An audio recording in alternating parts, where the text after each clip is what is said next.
Video Journal, Day 14. So today, I wanted to talk about the marshmallow study. I know everyone loves marshmallows and s'mores, and they taste amazing around a campfire. Add in some red wine, and that makes for some tasty meal. Well, snack or dessert or whatever the heck you want to call it. So the marshmallow test was a test that was administered in the late 60s, early 70s by a Walter Mischel, and he was a professor at Stanford. And what he did is he had a few kids at a time, multiple kids, but he had a few kids at a time go into a room and they were given a marshmallow. And they were told that if they waited until the experimenter came back after they left, that they would get a second marshmallow. So the experimenter left and then sat and watched a camera to see what the kids did. Now, a lot of the kids would play with it, they would move it around, they would look at it, they would obsess on it, and eventually, most of them just ate it. They stuffed that thing right in their mouth and sucked it down. Now, only a few of the kids actually waited for the full 15 minutes until the experimenter came back and then gave them that second marshmallow. So this is the question that I think about is if you set aside your present comfort, you can have something for more of a long-term success or a second marshmallow.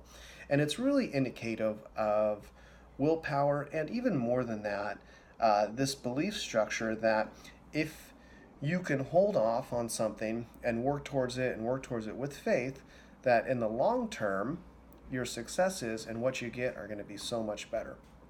Now, there's a number of strategies that can play into this that I think that people really need to get in alignment with.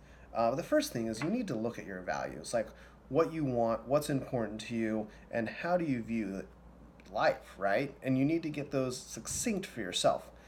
Second, you need to be clear on your path. You need to figure out where you're going and how you're going to get there. So you need to create some sort of a plan to have this kind of thing come about. And it can be loosey-goosey. You may not even know exactly how you're going to do it or what that plan is exactly. And you may have never even created a plan before, but heck, you're going to do it. The next one, you need to prioritize your time, right? So if you don't have a lot of time, you need to figure out when you're going to work towards it. If you don't, or it's just going to become this thing that's whimsical in the air and you're trying to grab a freaking shooting star and it never happens, and you got to prioritize it. Like what time, what day, when, how, freaking down to the minute, just do it, just make it happen. Like you got to prioritize it. And then the last step is as you're hitting certain benchmarks, you need to reward yourself and you need to define what that reward is. So all work and no play doesn't make someone happy, but you also need to know that you can't just get a little bit of a success and then whoop, time for a big reward. No. You need to keep going and take that and push even further because the reward will be so much greater down the road. So, on that note, Video Journal Day 14, embrace the fact that delayed gratification is really a road to success.